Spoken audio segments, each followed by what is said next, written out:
Frente a Frente presenta el tema del...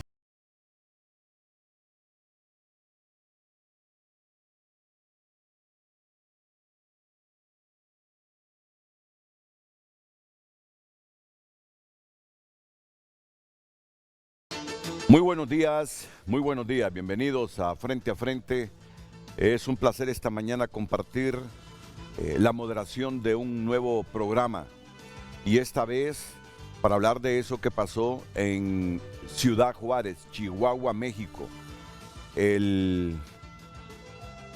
Esto fue el lunes entre las 9:30 y las 12 de la noche. En un centro de detención del Instituto Nacional Mexicano de Migración. 68 migrantes, todos varones, que pensaban que iban a ser deportados. Entonces hicieron una protesta, quemaron colchones, pero lo que el mismo México, parte de México, está calificando de criminal. Estos guardias, viendo que se estaban incendiando los colchones, que estaban tomando fuego los colchones, y que lo más probable es que ocurriese una tragedia, dejaron, como decimos nosotros, enllavados a los migrantes. ¿Y qué ocurrió? Lo que ya ustedes saben, 39 migrantes muertos de diversas nacionalidades y 28 heridos hospitalizados. Mírenlos, viendo el teléfono, observando el fuego, ya el humo comenzaba a esparcirse. Cuando miraron más fuego y más humo, lo que hacen no es ir a auxiliar a los migrantes, sino que se salen los custodios y al final tenemos ese saldo. Ya vamos a ir con el subsecretario de Relaciones Exteriores de Honduras, Antonio García, que nos atiende esta mañana. Él está en Houston, pero antes Ramón Matute, el coordinador del noticiero TN5 matutino, nos actualiza. Ramón, ¿qué es lo último? Todavía no hay oficialmente víctimas de nacionalidad hondureña, oficialmente. Oficialmente, Renato, la Cancillería, buenos días a buenos ustedes, días, Ramón. invitados. Buenos días. Oficialmente la Cancillería de la República ha dicho esta mañana que no puede dar testimonio y confirmar de la muerte de hondureños en este incendio que se produjo en este centro de detención de migrantes en Ciudad Juárez, México. Pero sí, ha revelado la lista de los 14 hondureños, Renato. 14, así 14 es, hondureños, así porque es. ya se suma uno más. Si usted tiene la lista ahí en sus manos y usted va a observar, Renato, sí, que están los 14 nombres de los hondureños. Los que están marcados en rojo, Renato, son los hondureños que no se han logrado identificar su paradero, su estado. La No tenemos se en sabe. digital. La tenemos en digital para que nos auxilie Carlos, La por tenemos favor. ahí digital, correcto. Tal vez ahí Carlito nos ayuda. Si usted observa, por ejemplo... Y la pasaron hace unos minutos en el matutino. Bien, mire, ve, el nombre de Alice Dagoberto Santos López, de 42 años de edad. Se cree que es hondureño, Renato. Todavía se desconoce su paradero y aún no ha confirmado la Cancillería si es hondureño o no. Pero ahí está en la lista. Está entre los 14. Está entre los 14. Después vienen, le voy a mencionar los que están en rojo. Dixon Aaron Córdoba Perdomo, 30 años de edad. Edwin Josué Umaña Madrid, 26 años de edad. Jesús Adonai Alvarado Madrid, 32 años de edad. José Ángel Ceballos Molina, 21 años de edad. Y Óscar Danilo Serrano Ramírez, de 37 años, hondureños, estos que se desconoce su paradero. La Cancillería dice, no sabemos si murieron en el incendio o lograron escapar a tiempo de esa situación, Renato. Así es. Son los 6 hondureños. ¿Y no se han reportado todavía? No se han reportado, no se sabe absolutamente nada del paradero de ellos. Ahí lo que está describiendo Ramón Matute. ¿Y los otros 8 están hospitalizados? Los otros 8 están hospitalizados. Brian Orlando Rodríguez, 26 años, está hospitalizado en el Hospital General, recibe atención médica en Ciudad Juárez. Cristian Javier Carranza Toro, 23 años, también recibe atención médica en el Hospital General de Ciudad Juárez. Higinio Alberto Ramírez Torres recibe atención médica en FEMAP, siempre ahí en Ciudad Juárez, y sabe que está en grave porque está en cuidados intensivos, de acuerdo a lo que informa la Cancillería de la República, Renato. José Alfredo Hernández Muñoz, de 40 años, recibe atención médica en el Hospital General de Ciudad Juárez. José Armando Rivera Muñoz, 29 años, recibe atención médica en FEMAP. fue trasladado a una clínica y ahí menciona el nombre IMSS, creo que es el Seguro Social, ¿verdad? Y Juan Carlos de Jesús Gómez, 25 años, que recibe atención médica en FEMAP. Está en estado delicado estable, dice la Cancillería de la República, Renato. Juan Carlos Troches Aguilar, 23 años, recibe atención médica en el Hospital General. Y Oscar Pineda Torres, 33 años, recibe atención médica en Cruz Roja y fue trasladado también a un hospital de Ciudad Juárez. Esa es la situación, Renato. Muchas gracias, Ramón. Esa es la situación. Resumen breve pero contundente. Muchas gracias, Ramón Matute. El canciller hondureño Antonio García está en... El vicecanciller, perdón, Antonio García está en Houston, el aeropuerto de Houston, nos atiende. ¿Qué información adicional tiene el subsecretario de Relaciones Exteriores? Por cierto, veo que, y le voy a decir por qué hago esta aclaración, que no me corresponde a mí hacerla, sino a él, porque yo cometí el mismo error ayer. El Universal es uno de los periódicos históricos de México y más influyentes, y el titular del Universal ayer era el Instituto Mexicano, el Instituto Nacional de las Migraciones de México, identifica los muertos del centro de detención de Ciudad Juárez, el Universal de México. Ayer en la noche, cuando yo veo en el Universal Digital listado de muertos, inmediatamente entro y busco la columna de Honduras y empiezo a leer los nombres de los 13 hondureños que hasta ese momento habían. Antonio, el subsecretario de Relaciones Exteriores, dice que son 14. Pero cuando veo que hay 14, digo yo, y empiezo a ver la lista de los otros países, sumaban 68, digo yo, todavía no han depurado esta lista. Dieron a conocer o divulgaron los nombres de todos los migrantes que estaban en el centro. Pero no era una lista exclusiva de muertos. O sea que eso fue lo que generó la confusión, no solo en los periódicos mexicanos, que repercutió en lugares como Honduras y que hizo que el vicecanciller dijera son 13 los hondureños muertos en la tarde. Pero es que así lo había divulgado Migración de México. Después vino la aclaración.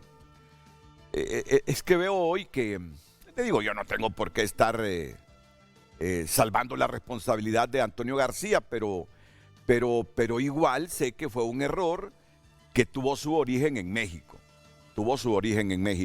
Subsecretario de Relaciones Exteriores, ¿qué nuevos elementos al respecto tiene usted a esta hora de la mañana? Buenos días, gracias por atendernos. Muy buenos días, Renato. Antes de darte la información, sí, de repetir un poquito este punto. La información que nos dio la Cancillería Mexicana la recibió de Migración y cometieron el error de, en vez de decir estos son los hondureños, dijeron estos son los hondureños fallecidos. Y eso causó una confusión. En ese momento yo liberé la lista. Yo tenía esa lista de nombres desde la mañana, pero yo no podía dar una lista y decir ahí hay vivos, hay muertos, hay de todo. Quería esperar a una confirmación oficial para no causar dolor a alguien que no lo tenía por qué recibir. Afortunadamente, Renato, fue un error de ellos porque habían vivos. O sea, hay que alegrarse del error. Claro. Imagínate tú que no hubiera habido error y que estuvieran todos fallecidos, ¿verdad? Así que hay que verlo en positivo. No entiendo un periódico ahí que tiene un titular que que enredó la Tony García en la información. O sea, no, me sorprende un poco ese enfoque, porque en una emergencia esto ocurre, hay confusión. Apareció un 14º hondureño que no sabíamos ayer. Estos 6 que están no identificados podrían estar, algunos de ellos vivos, su paradero no se conoce, pudieran haberse escapado, no sabemos, ¿verdad? Oficialmente todavía no hay ningún fallecido, esperaremos la información de Migración de México para dar esa noticia, ¿verdad? De estos 6, de nuevo, sí, perdón, dime. Estos 6 nadie se ha comunicado con la Cancillería o con autoridades consulares nuestras en México. Sí, la información es fluida. En este momento se encuentra nuestro encargado de negocios en la ciudad Juárez. Estamos recibiendo, hay un punto de enlace entre el consulado de Honduras y la Migración de México. Una persona dedicada a informarnos de lo que está pasando. Sin embargo, esta mañana vamos a mandar al encargado de negocios al hospital a que vaya a hablar con los doctores.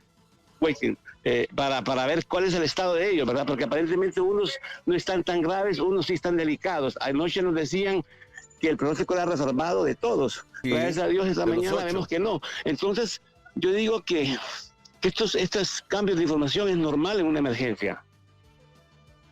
Sí, no, yo sé que hay 8 hospitalizados y algunos en estado delicado, pero los otros 6 hacia ellos se dirige mi pregunta. Estos otros 6 que no se sabe si están vivos, si murieron, de estos 6 que están en completa incógnita, no, ninguno de ellos le ha dado por comunicarse con las autoridades consulares en México. Ya, entendí. Disculpe. No, fíjese que no. Yo no quiero adelantarme a emitir un juicio, pero probablemente están siendo identificados porque no sé, no sabemos. No quiero adelantarme. Ojalá que hayan entre los 6 hayan algunos sobrevivientes. Sí. Ojalá. Esperemos, ¿verdad? No especulemos. Yo no quiero decir que hay que esperar lo peor, hay que prepararse, pero hay que ser optimistas. Pero claro, pero es sospechoso. Ni los familiares han reaccionado, ni los familiares, porque ya tenemos la lista de los 14. Murieron, y esto lo confirmó el canciller mexicano Búcaro, 28 guatemaltecos. Es la mayor, vamos a ver, de Guatemala es la mayor cantidad de muertos de esta tragedia, 28 guatemaltecos, lo ha confirmado el canciller. Y entre los 68 estaban 13 hondureños, 14 ahora, 12 venezolanos, 12 salvadoreños, había, si mal no recuerdo en este momento, porque no tengo la lista aquí, un ecuatoriano, inclusive un colombiano. Pero claro, genera un poquito de sospecha que de estas 6 personas hondureñas no se sepa nada, ni se hayan comunicado con las autoridades consulares, ni la familia de ellos haya reaccionado. Porque en Honduras cuando se dice tal persona murió y no es así porque ya se comunicó con los familiares, inmediatamente los familiares salen a aclarar. Y esta vez nadie aclara nada. Por eso es el temor que tenemos de que puedan estar siendo identificadas estas personas entre las víctimas. Pero mejor es esperar ese momento del desenlace cuando ya oficialmente tengamos la información, vicecanciller. Aparte de esto, ¿no hay ningún otro elemento adicional, Antonio? Bueno, tan pronto sepamos la condición de nuestros compatriotas en el hospital, vamos a informar a la población y a los familiares, vamos a procurar buscar tener su número telefónico o que nos llamen a la Cancillería para dar la información primero a la familia y después al público, como debe de ser. Así que a las familias de los dolientes les pedimos que nos contacten directamente a la Cancillería para poder de en adelante informar a ellos primero y después a la población como debería de ser. Pero tú sabes que o lo hacemos de esta manera o la información no llega. Bueno, ¿usted está en Houston por otras actividades o es parte de la ruta hacia México? No, yo voy a visitar el consulado de Miami junto con los 2 directores generales de mi vicecancillería para ver ahí esos problemas que tienen en Miami, las quejas de los compatriotas qué está pasando, qué problemas hay, qué vamos a hacer con esos problemas. Vamos a reunirnos también con los líderes migrantes hondureños, escucharlos, qué propuestas tienen, qué críticas tienen, escuchar. A eso vamos a Miami, estoy por tomar el avión, voy un viaje de 2 días. Bueno, gracias por atendernos. A Antonio García, subsecretario de Relaciones Exteriores de Honduras, directamente desde la ciudad de Houston, en Estados Unidos. Ahora la conexión en directo es con el periodista Michael Roa de CNN en español, que nos facilita este contacto desde Ciudad Juárez, precisamente desde un centro de detención del Instituto Nacional de México, de las Migraciones de México, donde se produjo este siniestro que ha dejado 38 muertos y 28 heridos y que algunos sectores en México califican de criminal la actitud de los custodios al no facilitarle a los migrantes que salieran de sus celdas, podríamos decir, porque es un centro de detención. Michael Roa, muchas gracias. ¿Cuáles son los nuevos elementos que alrededor de esta tragedia de migrantes de varias nacionalidades de América Latina ocurre ahí en Ciudad Juárez? Buenos días y gracias a ti y a CNN en español.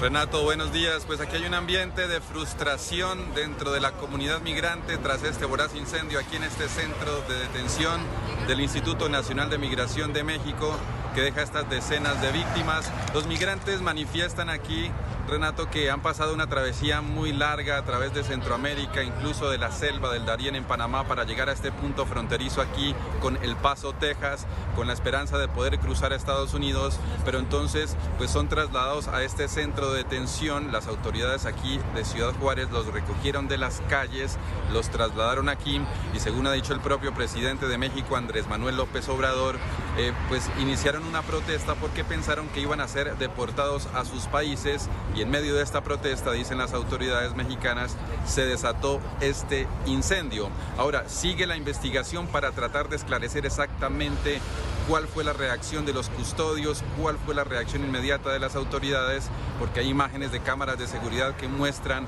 pues el pánico y la desesperación de estos migrantes ahí en este centro de detención aquí a mis espaldas, tratando de escapar, pero estaban con llave las puertas, las rejas aquí de este centro de detención. Son migrantes de por lo menos 6 países, la mayoría de ellos de Guatemala. 28 de los muertos son de este país, según han confirmado las autoridades aquí en México y también en Guatemala. Aquí muchas personas vienen a este punto ya, Renato, a rendir un homenaje a las víctimas con flores, con pancartas que vemos aquí a mis espaldas, con mensajes de solidaridad. Durante el día vienen aquí incluso con oraciones, con plegarias, pidiendo por la salud de los heridos y también pues por el drama que se está viviendo aquí en la comunidad migrante que permanece aquí en las calles de la ciudad. Aquí vemos varios de ellos junto a nosotros con las bajas temperaturas de la mañana, aquí varados, esperando ver si en algún momento pueden cruzar a territorio estadounidense. Pero este incendio entonces continúa en investigación, Renato. Sí, a tus espaldas hay un mensaje, solo logro leer: no más políticas. Si me ayudas con el complemento de este mensaje, Michael.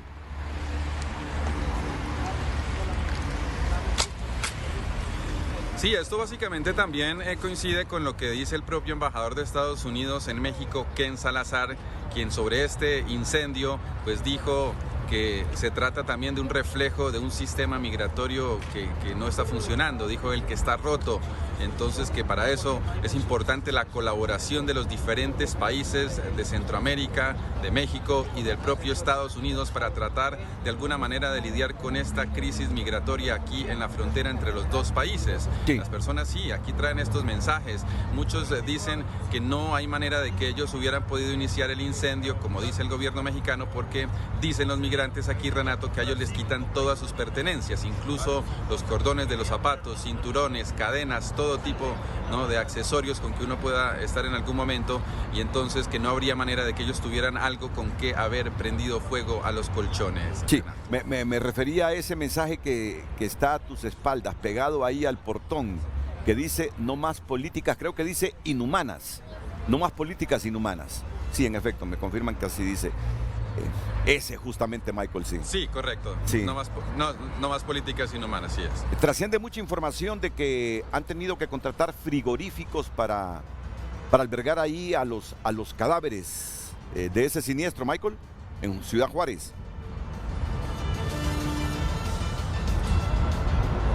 Bueno, permanecen aquí en uno de los hospitales, en la morgue, los cuerpos de estos migrantes en todo el proceso, ¿no?, de investigación. Otros están divididos en diferentes centros asistenciales, pero están básicamente en uno de los hospitales. Allí permanecen los cuerpos de estos migrantes. Bueno, Michael, te agradezco esta conexión con Frente a Frente de Canal 5 de la Corporación Televicentro en Honduras. Gracias, Michael Roa, y gracias a CNN en Español por esta conexión. Hoy aquí en el programa, don Ricardo Roa, perdón. Muchas gracias. Para la parte de Roa, muchas gracias. Ricardo Puerta, experto en temas migratorios. ¿Qué tal, Ricardo? Bien. Karen Valladares, coordinadora nacional, Cristosal Honduras. Bienvenida, Karen. Gracias por la invitación. Buenos días a todos y todas. Bartolo Fuentes, el diputado Bartolo Fuentes también. Bartolo, bienvenido, buenos días. Gracias, Renato y a compañeros. Sí. Y vamos a formular la pregunta. Vamos a abarcar y analizar todo el tema migratorio, pero pero lo que más caliente está, claro que el tema más sensitivo son los muertos y la incertidumbre que hay sobre los hondureños y sobre todo sobre estos 6, porque se tienen identificados a 8 que están hospitalizados, 2 que están en un estado sumamente delicado. El problema son los otros 6 que no se comunican y no se sabe si están entre los muertos. Esa es la parte sensitiva, pero hay otra arista de este tema que la plantea actualmente con esta pregunta Luz Madrid, Lucecita Madrid, oriunda de San Pedro Sula, cerquita del Progreso, la ciudad natal de Bartolo Fuentes, en el departamento de Cortés, San Pedro Sula, el Progreso en Lloro. Adelante, Luz. Muy buenos días, licenciado Renato. A nuestros panelistas televidentes, compartimos con ustedes el tema del día. Recuerde que su opinión es muy importante para nosotros. ¿Piensa usted que es criminal lo que hicieron los custodios del Instituto Nacional de Migración de México en Ciudad Juárez, de no abrir las puertas a los 68 migrantes que se estaban quemando? Recuerde enviar su opinión a través de las redes sociales, @FrenteAFrente HN, y por supuesto a través de nuestro número de WhatsApp 97 73 60 65. Le repito la pregunta de hoy miércoles. ¿Piensa usted que es criminal lo que hicieron los custodios del Instituto Nacional de Migración de México en Ciudad Juárez, de no abrir las puertas a los 68 migrantes que se estaban quemando? Comparta su opinión. Frente a Frente presentó el tema del día. Porque al final ahí murieron ahogados, murieron por asfixia. Y todos los 68 asumieron ese riesgo con esa actitud. Vamos a ver, miren está viendo el fuego, ya se empieza a ver humo, el otro va con un teléfono, fíjense bien, aumenta el fuego, el otro sale ya apresurado, cabizbajo, miren, ahí no terminó de verse, pero uno de los migrantes ya cuando las llamas estaban más grandes y el humo más espeso, intentó llegar a la puerta. Me imagino que gritó, dijo, abran esto, ayúdennos, sáquennos de aquí. Miren la indiferencia. Ya sale más rápido el custodio. Entonces, miren aquel intentando por último, no sabemos si está vivo o es uno de los muertos, el que llegó a tratar de abrir la puerta. Muchos periodistas y muchos sectores en México califican este acto de indiferencia aparente, el resultado lo demuestran, de los custodios, de un acto criminal, y están en manos de la Fiscalía General de la República las denuncias. Entonces, por eso la pregunta que hemos formulado. Así que, Bartolo, ¿qué valoraciones hace de esto, de esta nueva experiencia amarga que le toca vivir a los migrantes y especialmente a los nuestros? Bueno, buenos días al auditorio. Desde luego que nosotros consideramos que el trato que se está dando a los migrantes, no solo en este caso, sí, en general en los centros de detención, no es el más adecuado. Y esta tragedia lo que hace es ponernos a la vista lo que sucede ahí. O sea, es una indiferencia terrible.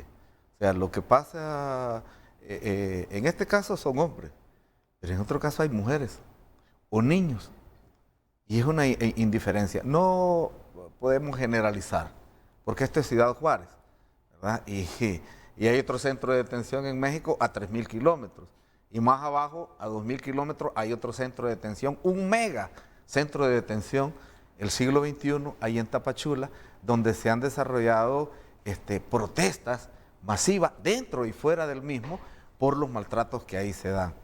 De hecho, que la deportación, cuando es ya en la mera frontera, es como casi que estés matando a una persona, ¿ya? Porque todo lo que ha sufrido, bien lo decía el compañero ahí corresponsal, Michael Roa, sí. Sí, Michael, oíme, después de 3 meses de estar sufriendo todo tipo, ¿verdad?, de atropellos en el camino, de pasar tantas penas, y estás a punto, supuestamente, va, así lo ve la gente, estás a punto de dar el brinco, sí, como lo dicen ellos, y te capturan en la calle. O sea, se supone que ahí ya no debería andar la migración haciendo eso, pero te cayó la mala suerte, te captura y te dicen que te van a deportar. O sea, es una desesperación terrible.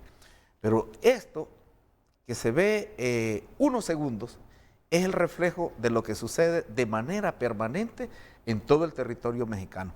A veces con responsabilidad de las autoridades y otras no directamente, pero también con algún grado de responsabilidad. La tragedia, Renato, no es lo que sucedió antenoche. La tragedia es la migración misma, que no debería de ser así, ¿verdad? Pero nos está dejando miles de muertos, no 3, está dejando miles de muertos. Yo estimo que, ¿qué será? De cuerpos que hemos repatriado nosotros, de aquí, de Honduras, en los últimos 3 años, hay más de 3,000, solo de Honduras, ¿verdad? Son 300, el año pasado fueron 280 y tantos repatriados. Pero ¿cuántos cuerpos quedaron a la orilla de la vía del tren? Que los mataron arriba del tren y solo los tiraron a un lado. Sí. Ese nadie los reconoció. O los que murieron ahogados y los arrastró el río. O los que murieron insolados en el desierto y esos cuerpos ahí quedaron tirados. Quedan para toda la vida, ¿ya? Como desconocidos, Bartolo. Claro. Y los que fueron masacrados después de estar secuestrados y los enterraron en algún sitio y están ahí como cuerpos de desconocidos. Entonces, la tragedia de los migrantes es terrible y no nos alegra, desde luego, ¿verdad?, que se den estas situaciones, pero de alguna manera hay que aprovechar la oportunidad, Renato, para no quitar el dedo del renglón. Sí. Y mantener una denuncia permanente sobre la situación terrible que viven nuestros compatriotas y las personas de las otras nacionalidades, que no es que nos sintamos por ello, no importa de qué parte del mundo sean, son seres humanos y tienen que respetárseles la condición de tales, ¿verdad? Bueno, si pedimos ahora en día respeto para los animalitos, ¿verdad?, que frene y no atropelle al perrito, ¿verdad?, que cuide al gato, todo eso, pero no entiendo yo unas sociedades, ¿verdad?, que se sensibilizan por el respeto a las mascotas, pero desarrollan una insensibilidad terrible en contra de los otros seres humanos solo porque no tienen los documentos necesarios para estar en ese momento, en ese territorio. Sí, sí, es un acto criminal, eso de los custodios, dice Bartolo Fuentes, pero la tragedia como tal, dice, la tragedia como tal no necesariamente es lo de antenoche, la tragedia es la migración. Y mira, cuando tú contrastas qué significa la migración para Honduras, fíjate qué coincidencia. Ayer el Departamento de Economía de la Universidad Autónoma publicó un informe denominado Migración, Remesas Familiares y Desarrollo Económico, en el que destaca que el flujo de remesas en la última década ha mantenido la estabilidad económica de Honduras, porque solo en 2022 generaron 8.683 millones de dólares, más de 213.000 millones de lempiras, que equivale 10 veces más que la inversión extranjera en Honduras y un 30% más que las exportaciones de Honduras, y a un tremendo costo social. Familias partidas y los riesgos, la muerte, que es lo más preciado. Indica la universidad que la migración se ha dado por diversos problemas sociales como la violencia, la inseguridad, el desempleo y la pobreza, generando que el año pasado más de 75,000 hondureños abandonaran el país con el anhelo de mejorar sus condiciones de vida y procurarse un mejor futuro para ellos y sus familias. Es decir, toda esta gente de llegar a los Estados Unidos, como nosotros que migran para otras latitudes del mundo, se convierten en la principal herramienta económica del país. Pero para llegar a Estados Unidos implica un riesgo que inclusive se paga con la vida. Y ese es el contraste. Todo lo que le generan a la economía hondureña y los riesgos que corren ellos para generarle estas cantidades a Honduras. Hasta su propia vida, con la vida la pagan. Karen Valladares. Sí, gracias y buenos días a los televidentes. Yo quiero iniciar con una frase que me cala, ¿verdad?, por la realidad que estamos viviendo. Tenemos muchas deudas y muchas dudas, ¿verdad?, producto de todas estas realidades que están pasando hacia la población migrante. Y yo creo que aquí es importante también tener memoria histórica. ¿Qué ha pasado? Yo no sé si ustedes recuerdan lo que sucedió allá en el 2010, la masacre de Tamaulipas, San Fernando, donde perecieron 72 personas migrantes. De este total fueron ejecutadas 58 hombres y 14 mujeres. Este es el primer momento, ¿verdad?, donde se sufre esta tragedia. Luego tenemos la otra masacre que fue en Cadereyta. Esta sucede en el 2012, donde se encontraron 49 torsos. De estos fueron 43 torsos de hombres y 6 torsos de mujeres. ¿Y qué con esto, verdad? Esto sucedió en Cadereyta, Nuevo León. A la fecha, es importante mencionar que no hay ninguna sentencia producto de esta situación que ocurrió en ambos momentos. ¿Qué pasa con esto? La familia sigue todavía pendiente o esperando el acceso a la verdad, el acceso a la justicia y a la reparación.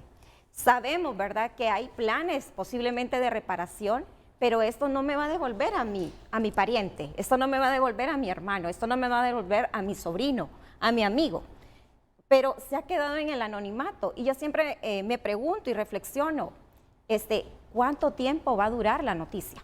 ¿Cuánto tiempo va a durar el proceso de repatriación? ¿Cuánto tiempo vamos a seguir en esta situación compleja y difícil como es la realidad migratoria? Desde la organización en la cual estoy actualmente, que es Cristosal, hemos atendido más de 2.500 personas desplazadas por violencia y que son personas que salen del país no solamente por la violencia generalizada, también por las luchas sociales que hay actualmente en el país, defensores y defensoras que se ven con la necesidad de emigrar. Y acá también hay que ser conscientes y coherentes. Participamos en distintos espacios a nivel nacional, local, regional, convenciendo a los convencidos. ¿Por qué? Porque yo tengo años trabajando el tema migratorio y si ustedes me preguntan en este momento, Karen, ¿usted ha visto un cambio? No, no lo veo. Al contrario, ¿verdad? Seguimos viendo situaciones bastante lamentables como la que ha ocurrido recientemente en Ciudad Juárez y que al hecho no hay una respuesta. ¿Cuántas familias actualmente están en luto? Y me solidarizo en este momento porque estas son situaciones que están pasando constantemente en nuestros países. Todos los días hay muertos, claro, hay algunos que llaman la atención en los medios de comunicación y otros quedan en el anonimato. Pero todos los días perecen personas en la ruta migratoria. ¿Cuántas personas también están desaparecidas en la ruta migratoria? Y esto es una falta actualmente por parte del Estado nuestro, que no tenemos un mecanismo de búsqueda. Y no solamente un mecanismo de búsqueda hacia las personas desaparecidas, sino también que debe de existir un mecanismo de búsqueda a personas vivas. Y prácticamente estos centros de detención, ya lo decían los antecesores que han abordado la temática, cuando una persona entra a estos centros de detención le quitan todo, sí, ¿verdad? O sea, no es que usted entra con objetos ni punzantes, ni fósforos, etcétera. Entonces realmente es importante y yo creo que aquí es necesario generar una investigación, pero una investigación exhaustiva, claro, porque los casos que yo mencioné ahorita, Cadereyta, Tamaulipas, en el caso de Cadereyta, todavía no se han encontrado las otras partes del cuerpo de estos torsos que se encontraron. Y la familia continúa en una lucha permanente para tener acceso a la verdad y a la justicia. Pero yo siento a veces, ¿verdad?, que hay mucho discurso, pero del discurso a la práctica nos falta mucho camino por andar.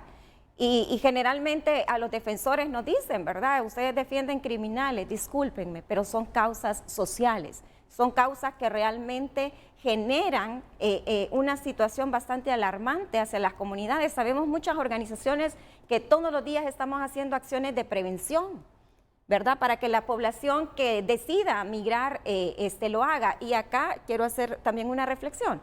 Cuando nosotros decimos migrar o no migrar es un derecho, para mí no es un derecho cuando yo me muevo porque no tengo un empleo, porque no tengo que comer, porque no tengo acceso a tener un trabajo digno. Y no se trata solo de un trabajo, se trata de un trabajo digno que me facilite facultades, ¿verdad?, para tener a mi familia en mejores condiciones. Yo puedo decir que es un derecho cuando yo me voy de manera regular, ¿verdad?, y que yo decido porque tengo un empleo, porque tengo oportunidad para sacar ¿qué? Una maestría, un doctorado, pero yo lo estoy decidiendo.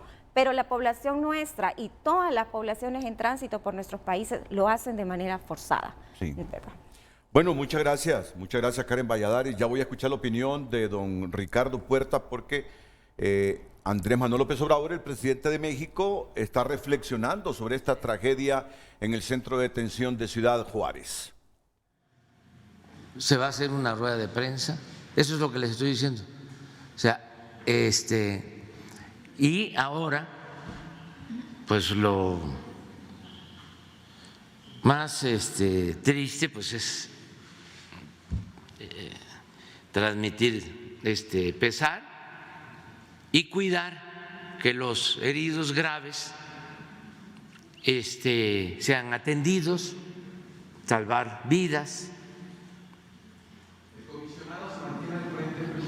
Eso lo vamos a resolver a partir de la investigación. O sea, es que pues ustedes quisieran. ¿De qué periódico eres tú? Sí, pues, entonces lo que quisieran es que se actuara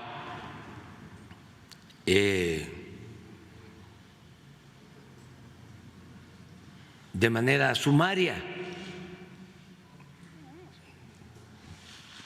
y tenemos que conocer realmente lo que sucedió. Hay versiones y existe para eso la Fiscalía, que es autónoma y va a llevar a cabo la investigación.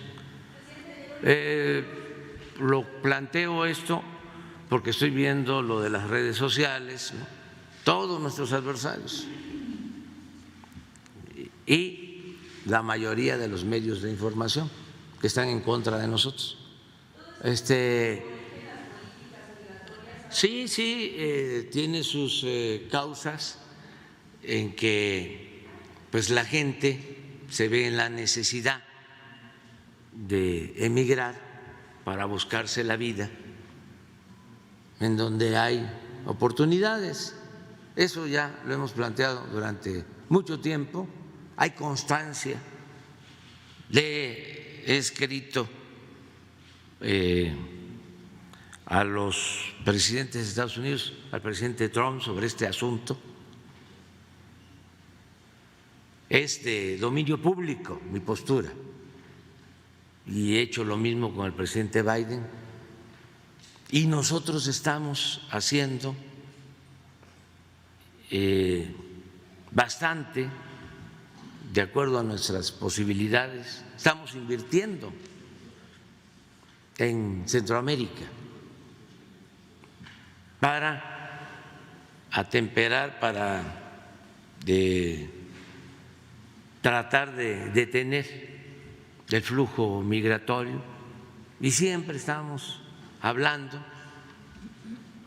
de que hay que atender las causas, que la gente no abandona a sus pueblos, no abandona a sus familias, no corre riesgos por gusto, sino por necesidad, y que hay que atender las causas. Siempre hemos estado planteando eso y lo vamos a seguir haciendo. Ahora que se da esta situación tan lamentable, pues vamos a continuar con lo mismo, nada más que lo primero pues es informar, el cuidar a los enfermos y decirle a los familiares de los que perdieron la vida que nosotros vamos a actuar de manera responsable y se va a castigar si existe alguna actitud de dolo, de ineficiencia, algo que se haya hecho de manera indebida.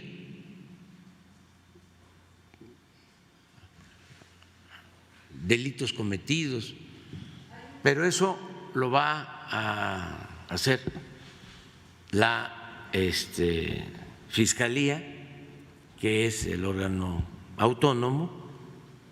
De todas maneras, nosotros vamos a informar el día de hoy, aunque la última palabra la tiene la Fiscalía y la Comisión de Derechos Humanos y también, en su caso, el Poder Judicial. O sea, no vamos a ocultar nada y no va a haber impunidad. ¿Cómo fue la declaración del secretario de Gobernación de decir que Ebrard es responsable de la política? Pues es producto de las circunstancias que se están presentando, pero estamos juntos todos y vamos a seguir así. Sobre el video que dice, presidente, hay un video que circula. Sí, hay ese video, sobre eso se va a hablar hoy, va a informar la secretaria de Seguridad. No vamos a ocultar nada, no somos iguales pues a los que fabricaban delitos, ocultaban las cosas, torturaban para que se culparan gentes, algunos inocentes. Ya no es el tiempo de los gobiernos autoritarios que se padecieron en México, cuando la mayoría de los medios que ustedes representan, con todo respeto, guardaban silencio y no les importaban los derechos humanos. Y ahora, como son temporadas de sopilotes, ahora son los campeones del amarillismo, del sensacionalismo, trafican con el dolor humano y no es por justicia, sino porque están deseosos de regresar por sus fueros para seguir robando, como lo hacían políticos corruptos, traficantes de influencia, dueños de medios de información, periodistas famosos, etcétera, etcétera, etcétera. Entonces, vamos a seguir atendiendo todos los problemas que se presentan y tenemos pues de nuestra parte la ventaja de contar con autoridad moral y con autoridad política. Desde ya le dijeron cuántas víctimas son en realidad, nos han manejado 4 cifras. Sí, hoy en la tarde se va a informar bien. Ayer se hablaba de 40, hoy el informe que están entregando de 38. Por eso en la tarde se va a informar. ¿La seguridad estaba a cargo de una empresa privada? Sí, había funcionarios de migración, pero también había un contrato con una empresa privada de seguridad. Todo esto se va a informar en la tarde, insisto, repito, y ya está esta información en manos de la Fiscalía. El delegado de la Fiscalía en Chihuahua está atendiendo este asunto, pero yo le estoy pidiendo al fiscal que se apersone, que lo atienda este asunto de manera directa, desde luego respetuoso de su independencia, de su autonomía, pero es algo muy importante que tiene que ver con derechos humanos y que tiene que ser aclarado y que tiene que castigarse a los responsables si de la investigación se desprende de que hubo dolo, de que hubo negligencia, lo que se haya presentado. Pero tenemos que conocer lo sucedido bien. Muy bien. Lo que ha dicho el presidente de México, Andrés Manuel López Obrador. Vamos a ver por qué reitera el término dolo. ¿Por qué reitera el término dolo? En derecho, el dolo es la voluntad deliberada de cometer un delito a sabiendas de su ilicitud. Lo mencionó 3 veces. O sea, él dice, vamos a investigar a ver si hubo dolo, o sea, si hubo una actitud premeditada. Miren que había funcionarios de migración ahí. Bien la observación de Bartolo Fuentes, que luego se refirió a Andrés Manuel López Obrador, y habían custodios de una empresa privada. Entonces, él mencionó varias veces la palabra dolo. Vamos a investigar si hubo dolo, o sea, una actitud premeditada, alevosa de custodios y funcionarios en no abrirle las puertas a los migrantes para que se salvaran, para que salieran luego de que se desató el incendio. Pausa comercial, escuchamos a Ricardo Puerta de inmediato y el debate aquí con Karen Valladares y Bartolo Fuentes, el diputado Bartolo Fuentes. Redes Sociales es presentado por La Curazao. Llegó la mejor ola de calor, el Hot Week de La Curazao. Vení por los descuentos más hot. Gracias por compartir sus mensajes con nosotros. Es una lástima lo que pasa con nuestros compatriotas que tienen que buscar mejores horizontes en otro lugar porque vivimos en un país donde el gobierno no tiene soluciones de trabajo para su población. Los únicos que están arreglando su vida siendo millonarios, despilfarrando las arcas del Estado, son el familión Zelaya con todos sus amigos y allegados. Continuamos dando lectura a más mensajes. Sí son culpables, pero más culpables son los del gobierno que elegimos, que nos prometieron trabajo y 15 meses después sigue buscando excusas para evadir sus responsabilidades. Es criminal el acto de haberlos dejado allí, así como criminal es este gobierno por inoperante y darles a los hondureños las mínimas condiciones en nuestro país para que no tengan necesidad de migrar. Más mensajes. Buenos días, es una brutalidad de lo que vemos y lo que no trasciende. Qué bueno que tienen al diputado explicando porque él sí sabe cómo es esa trayectoria. Tal vez hacen algo, nos solidarizamos con las familias hondureñas. Recuerda continuar enviando sus mensajes. Redes Sociales fue presentado por La Curazao. Llegó la mejor ola de calor, el Hot Week de La Curazao. Vení por los descuentos más hot. Tanto el Heraldo como la prensa en su edición de este día sacan la fotografía de los 13 hondureños. Son 14, dice el vicecanciller, pero ellos sacan la fotografía de los 13, de los 8 que están hospitalizados y 5 que se están identificando. No se sabe qué ha pasado con ellos. Brian Rodríguez Funes, lo pueden ver en la columna superior izquierda.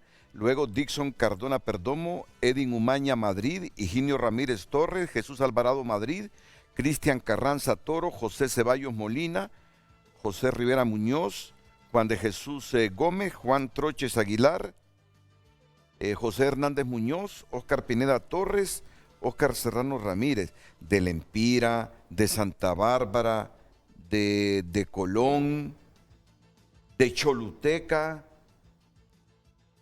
y de Olancho. Son los departamentos de donde son originarios estos 13 hondureños, y hay un 14. Hay un 14 que es Alice Dagoberto Santos López, que hay un poquito de confusión con su nacionalidad, pero por alguna razón la Cancillería lo toma como hondureño. Mientras tanto, aquí están las fotografías de los 13 y son originarios de esos departamentos. Don Ricardo Puerta, pero antes el cónsul de Honduras en México, Héctor Amador. Mi colega Héctor Amador. Héctor, buenos días. Gracias por estar en comunicación con Frente a Frente.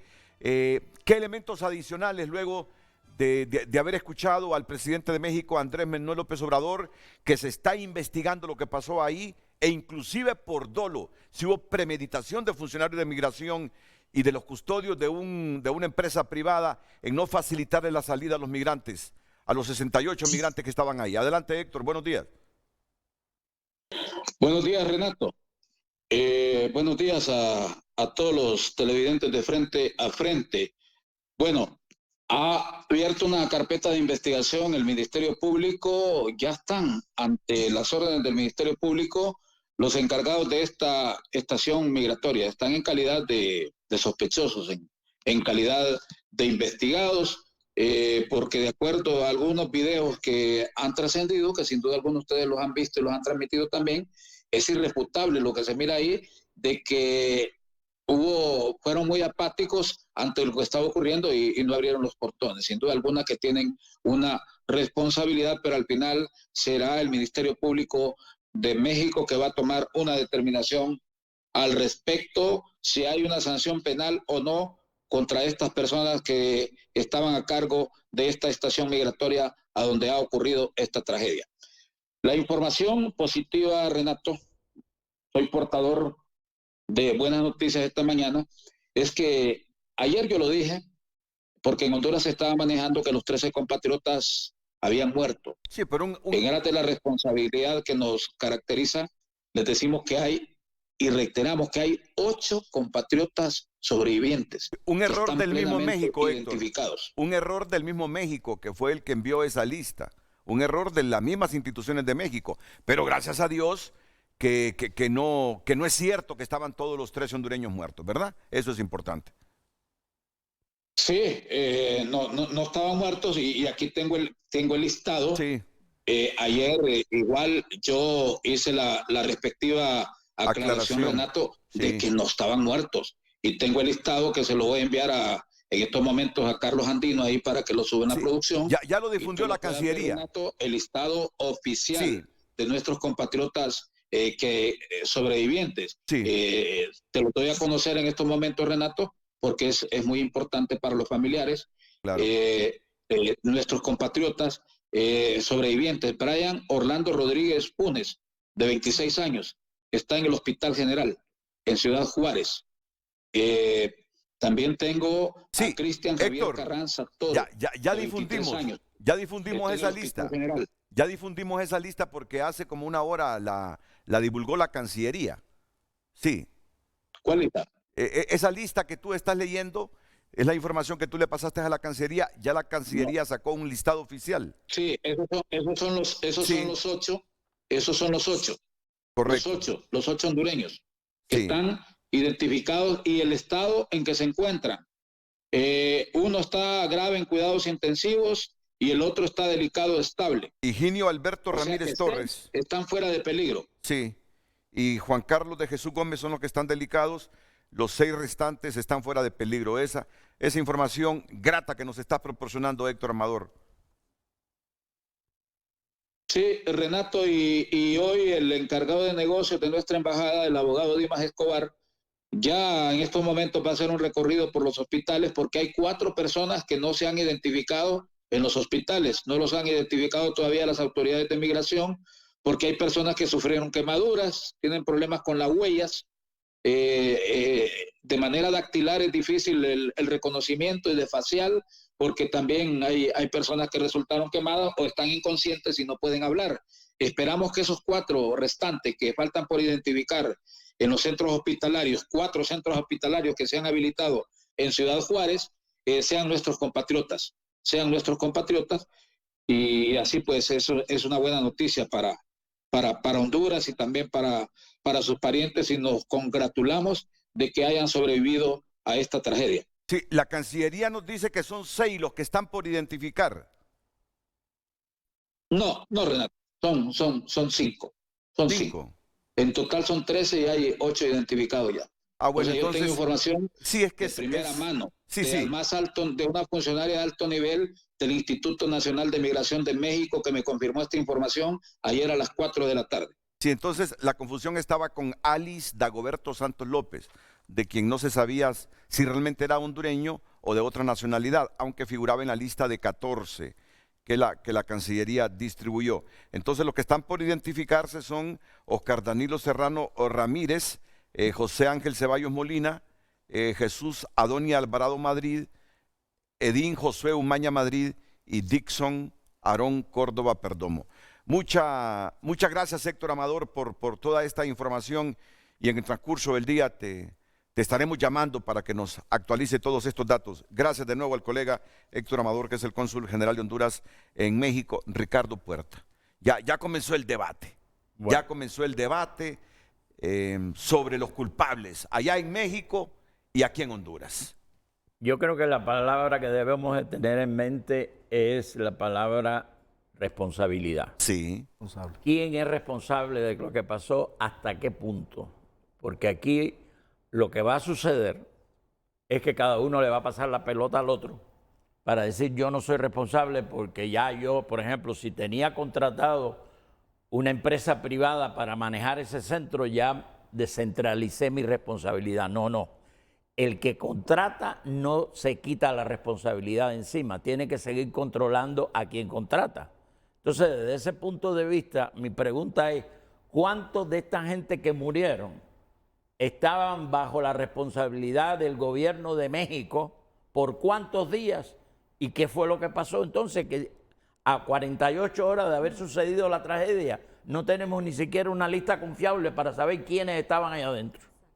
Y el otro punto, yo quiero señalar, conociendo históricamente lo que ha pasado con la migración hondureña y de otras nacionalidades fuera del territorio, inclusive dentro del territorio, que serían los guatemaltecos y los salvadoreños, es qué política es la que tenemos ahora vigente en migración a la hora de transitar por México.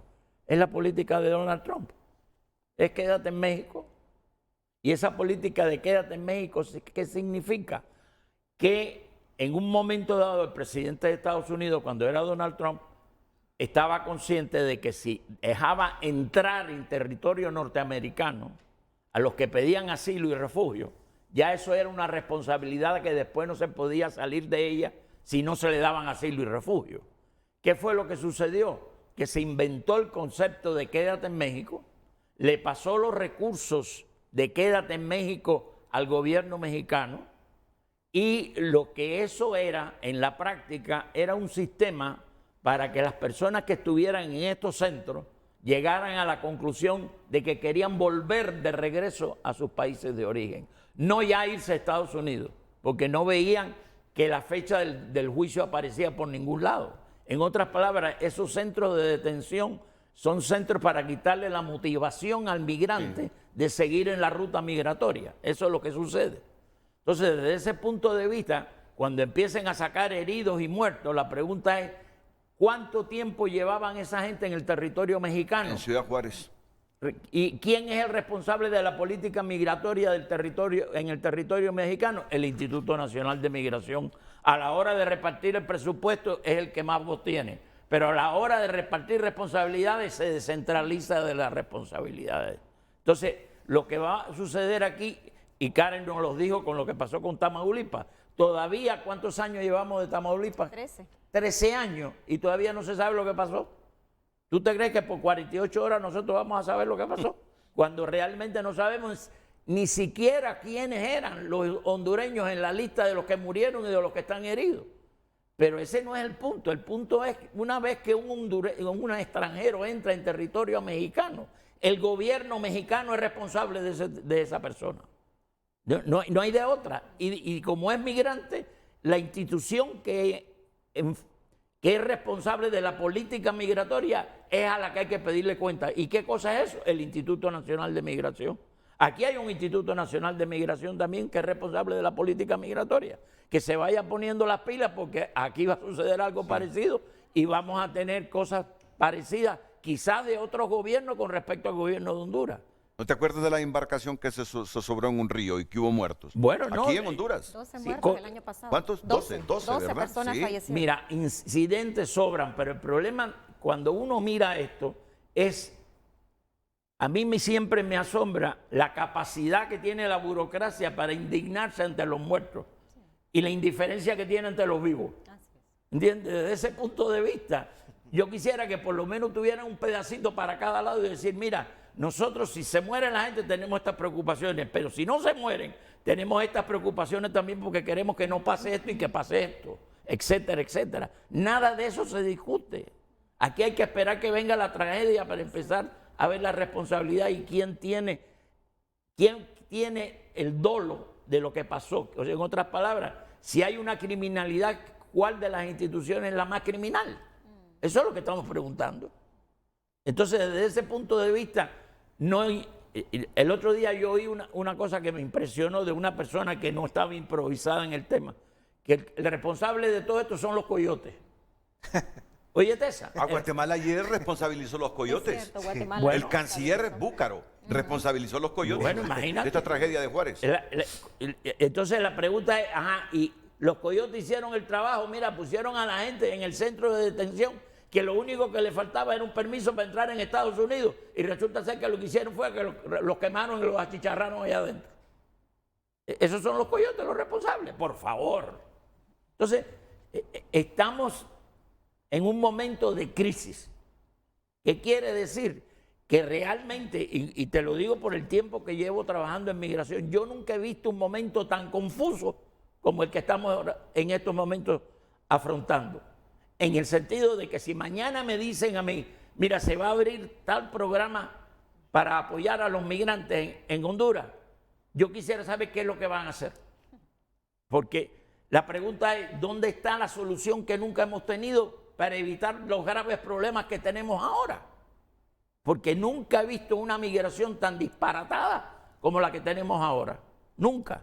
En términos, cada vez que te veas en una frontera, es un disparate lo que hay ahí en términos. Te voy a dar un dato escandaloso, que no se habla, que tiene que ver con la geopolítica. En estos momentos, desde el punto de vista de Estados Unidos, lo que más interesa son los rusos que están llegando a la frontera de México y Estados Unidos y que son desertores del ejército ruso porque no quieren ir a la invasión de Ucrania. Y además de eso, los ucranianos que están saliendo, familias completas de Ucrania, menos los varones adultos y adolescentes que se quedan en el ejército. Pero el resto de la familia, que normalmente son abuelas, madres, hijos, hijas y familia extensa, si son mujeres, son las que salen. Eso en estos momentos es lo que está primando en la frontera entre México y Estados Unidos. ¿Qué quiere decir? Que cuando tú pones ese concepto de geopolítica ahí, primero que son blancos los que llegan. Segundo, son europeos los que llegan. Y no sabemos nada de eso. Dilo en otras palabras, si la política migratoria de México es la de Donald Trump, están llegando blancos europeos y no migrantes de mierda, como los calificó Trump, del Salvador y de estos países. Bueno, el programa ese de Quédate en México forma parte de lo que acabas de decir. Y eso no se ha quitado. Ahora estamos sufriendo las consecuencias de ese programa, que es un disparate. ¿Cómo tú vas a crear centros de detención para que la gente se meta allá adentro y se desesperen y pidan que lo retornen a su país de origen? No, lo que quieren es seguir en la ruta migratoria, que nada más que le falta un pasito más, que es meterse en Estados Unidos. Estuvieron a punto, Bartolo. Bueno, lo primero que hay que entender, Renato, es que la migración no es un problema sencillo de resolver. Totalmente de acuerdo. Hay gente que cree que en un año, en 5 años, en 10 años, no, porque la gente se va no por deporte y los vamos a convencer de que no se vayan. Es el hambre, es la pobreza, una pobreza que ha alcanzado ya el 75% de la población de Honduras. El gobierno está haciendo un esfuerzo, pero imagínate, ambicioso para mí, reducir en 6% la pobreza por año. Si lo logra en estos 3 años, como lo tienen planteado, terminaríamos con una pobreza de 58%. Eso todavía es una situación... Para migrar. Claro, para irse del país. Significa que más de la mitad de la población está en pobreza Y por lo tanto, aquí no satisface sus necesidades, lo busque en otro lado. Y la extrema no anda pensando me voy el otro año, no. La pobreza extrema me voy ya de Honduras. Renato, yo tuve esta experiencia casi un mes con los migrantes, ¿verdad? Arriba de los trenes y oportunidad para platicar en esas largas horas arriba de los trenes. Y le decía, pero ¿y usted por qué se viene? No, yo estaba trabajando, de guardia de seguridad precisamente. Pero con eso que ganaba, ¿qué iba a mantener a la familia? Yo me vine. No solamente es el desempleado, Renato. Dije, la maquila debería de extenderse para evitar la migración. Mentira.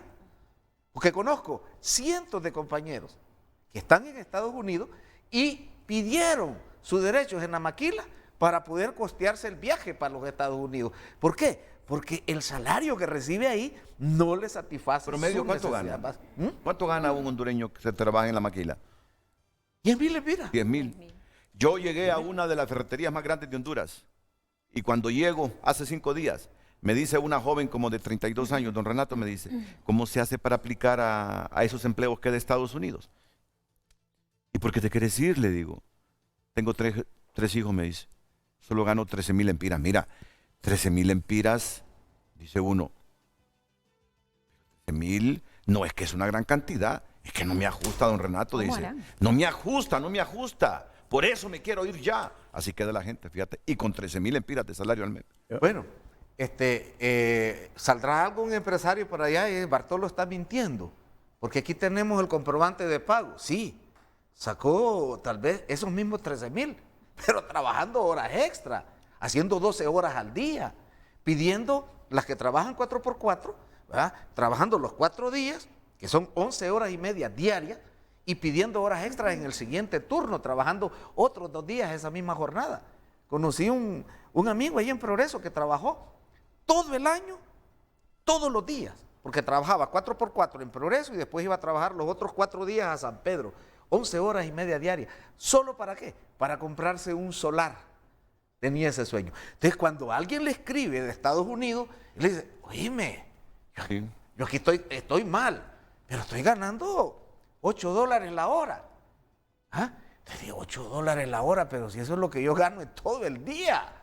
¿Y sabes por qué se quería ir esa empleada de esa ferretería? Porque 2, 3 compañeros de ella, siguiendo ese proyecto de empleos que ofrece Estados Unidos, regresaron después de estar 4 o 5 meses, no sé cuántos meses allá, pero no el año, y dicen que ahorraron tanta cantidad de dinero que compraron su terreno para construir su casa. Entonces, eso lo estimulaba a ella para querer seguir para allá. Bueno, entonces, lo primero es eso. La migración no es un problema que se resuelve, ¿verdad? No, estamos de acuerdo. De un solo. Son causas estructurales. Ahora, no podemos reducir la migración de un solo. Lo que sí podemos reducir es el sufrimiento de los migrantes en la trayectoria. ¿Por qué tenemos que tratarlos así?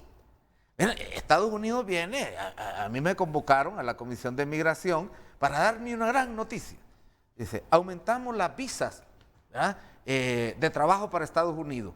65,000 visas para Haití, Guatemala, El Salvador y Honduras. Pero no es que te dan la visa y que el gobierno de Estados Unidos te da el trabajo. Eso es si hay empresarios que pidan mano de obra de Honduras, Estados Unidos está en disposición de darle la visa. Le expliqué a la muchacha. Pero te piden que sepas inglés, te piden que seas un soldador profesional, o sea, te piden un montón de requisitos que nuestra gente pobre, que no ha tenido oportunidad de ir a un colegio, ¿verdad?, de profesionalizarse, no los cumple. ¿Y sabes a quién le fue mejor? Opción. De los compañeros de esa muchacha, al electricista. Mira, aquí se fue fulano que era electricista, me dice. ¿Qué es electricista? Y se fue otro que tenía un oficio. Mire, ellos vinieron, dice, con suficiente dinero para comprar un terreno. Ya. Lo que estás diciendo es completamente cierto. Pero yo quiero referirme a lo que dice el compañero Puerta. Quédate en México. Ahora México nos ha ofrecido 10,000 puestos de trabajo en México. Bueno, y bueno, está bien, trabajo. Y podría resultar interesante para alguna gente de la zona rural, que no trabaja, pues, que trabaja una semana y se queda, ¿verdad?, 3 semanas sin trabajar. El programa consiste en como una capacitación, dice, en México. Es en 12 centros por un año, pero te pagan 6,000 pesos mexicanos. Aquí vienen a ser como 9,500 lempiras, realmente que es como un salario mínimo. Te dan donde vivir y eso. Y que si resultas ser buen trabajador, tendrías la opción de ir a las plantaciones a Estados Unidos, donde allá sí podría ganar unos $1,400 al mes. Para alguien, Renato, que vive ganando 100 lempiras todavía, hay lugares donde se paga 100 lempiras en la zona rural, pues le resulta atractivo. Pero ¿qué sucede? Este programa, ¿cuántos se han ido ahorita, crees? 127. Sí. Entonces, hay 10,000 posibilidades, pero hemos aprovechado 127. Creo que de parte del gobierno se tiene que hacer un esfuerzo mayor, que aún esto, que no es ninguna solución, que no es que sea tan justo, pero bueno, puede ser un paliativo, por lo menos para cubrir esos 10,000 puestos que nos están ofreciendo ahí. Ahora, quédate en México. ¿Cómo que quédate en México? Si México tiene 50 millones de pobres. O sea, las situaciones en México no es que son de gran bonanza. Es también un país que tiene serios problemas. Entonces, pero para quien está aquí, ¿verdad? En la pobreza extrema, puede ser un alivio. ¿Qué va a pasar si en México se aliviana y todo eso? Entonces va a querer, ¿verdad?, cambiar esa situación y va a pensar en Estados Unidos. Ve un detalle, compañero Puerta. ¿De dónde son los que están ahorita en este siniestro? De Choluteca, Santa Bárbara, uno de Olancho. No hay de San Pedro, no hay de Choloma. ¿Qué significa? Que ahora no es lo que estuvo sucediendo años anteriores, que gente que se fue a Choloma y no pudo satisfacer sus necesidades ahí, entonces optó por Estados Unidos. Ahora está saliendo la gente directamente de la aldea, allá de la montaña, hacia los Estados Unidos, sin conocer las condiciones, arriesgándose mucho más, ¿verdad? Porque no tiene la habilidad para desenvolverse en esa ciudad. Fíjate que yo creo que Santa Bárbara y Lempira, estos departamentos del occidente, son los departamentos más expulsores de hondureños en este momento. En esta tragedia, casi una buena parte eran de Santa Bárbara, o son de Santa Bárbara. Pero hay algunos que otros de Tegucigalpa, pero la mayoría son de estos departamentos. No, pero de Tegucigalpa no hay ninguno. En esta tragedia de Ciudad Juárez, de Tegucigalpa no hay ninguno. Mira, yo llevo 30 años metido en el aspecto migratorio desde el año 95 y siempre hago la pregunta siguiente cada vez que me reúno con un grupo. Levanten la mano con los que directa o indirectamente tienen que ver con migración, como causa o efecto. Siempre, cualquier grupo, en cualquier punto del país, la mayoría de la gente levanta la mano. El primer punto. Segundo punto. En estos momentos tú le preguntas a cada familia y cada uno que se lo aplica a su familia, yo la mía. En estos momentos, a la gente tuya que está afectada por migración, ¿quiénes son? Extraordinarios. Son la gente que estaba en una zona que tú decías, esta gente nunca se va a mover de aquí. Lo contrario, a medida que están más arriba, están más frustrados. Y esos son los que tienen trabajo. Ajá. Y los que tienen educación. Y los que tienen un sueldo, pero están inconformes con la situación que tienen. O sea, porque no es solo el de la pobreza, sino el que estudió y después que estudió está haciendo un trabajo que no tiene que ver nada con sus estudios. Esa inconsistencia bota más gente a veces que la misma pobreza. Y si hace lo que estudió, mal remunerado y está frustrado. Exactamente. Con deseos de irse. Pausa y retorno con Karen Valladares. Redes Sociales es presentado por La Curazao. Llegó la mejor ola de calor, el Hot Week de La Curazao. Vení por los descuentos más hot. Gracias por continuar compartiendo sus mensajes con nosotros. Deberían también implementar programas de natalidad. Un ejemplo de lo que dijo Renato de la empleada. Si ven tiene 3 hijos y con ese sueldo, digan que a veces tienen hasta 5 hijos. Es el desequilibrio de sueldos, salarios de 80,000, 120,000 versus salarios de 10,000 versus 12,000. Continuamos con más mensajes. Buenos días, dice nuestro televidente. Vamos a ver, buen día. Yo digo que es una gran maldad lo que hicieron esos guardias, que le caiga todo el peso de la ley. Cristian Javier Carranza Toro es mi hermano. Somos de Naranjito, Santa Bárbara. Continuamos con más mensajes. El irse a Estados Unidos no implica que tu vida cambie. Yo tengo que irme una vez al año y así como se gana, así se gasta en el país. No se crea que se resuelve del todo, pero es un paliativo, porque aquí no se prospera en nada. Continuamos con más mensajes. no le dejaban llamar, no le dejaban comprar medicamentos, ni le daban ellos, porque dijeron que no habían medicamentos. Vamos a ver. Que hasta iban a ver. medicina, o sea, ella y su niña se podía morir por falta de medicamentos y no le permitían llamar a los familiares para que uno le pudiera comprar medicamentos. Privan del derecho a la salud a los emigrantes también. Más mensajes. Con el gobierno de la presidenta Xiomara, los índices de migración han bajado. Las políticas migratorias que dejó Trump son inhumanas y Biden continúa ejecutándolas. Recordemos cómo se les trataba a los migrantes en el periodo de Trump. Continuamos con más mensajes. Y falta más víctimas que huirán de Honduras buscando no el sueño americano, sino buscando cómo sobrevivir. ¿Y con qué cara llegan esos sinvergüenzas del gobierno si ellos son los culpables por los despidos masivos, mientras todos los familiones ganan cientos de miles de pesos por los cuales despidieron a miles de personas? Continúen enviando sus mensajes. Redes Sociales fue presentado por La Curazao. Llegó la mejor ola de calor, el Hot Week de La Curazao. Vení por los descuentos más hot. Si tengo activado el Apple TV, la persona que escribió el mensaje dijo que era hermano de Cristian Carranza Toro, el que está en medio de los tres que figuran en la parte superior de la pantalla. Es que una persona escribió hace algunos minutos. Dijo, soy hermano de Cristian Carranza Toro, Naranjito Santa Bárbara. Y mira Bartolo, Mira, La Virtud Lempira, San Andrés Lempira, Protección Santa Bárbara, Sabá Colón, Choluteca, Naranjito Santa Bárbara, Protección Santa Bárbara, Marcovia Choluteca, Protección Santa Bárbara, El Rosario Lancho. Mira, la mayor parte son de Santa Bárbara. Karen Valladares. Sí, yo creo que acá, Renato, hay que ser reflexivo, ¿verdad? Yo recuerdo años atrás, cuando nos preguntaban qué departamentos son más expulsores de personas migrantes. Ya lo señalaban ustedes, en esta oportunidad tenemos más población que lamentablemente falleció en esta tragedia, otros están todavía hospitalizados, son de la zona de Occidente. Pero yo en este momento yo no le podría decir que hay más de Francisco Morazán, más de Cortés. Ha habido una afluencia de los 18 departamentos. Ahora, mira, el asunto es este. ¿Cómo evitar estas tragedias? Decía uno de nuestros panelistas.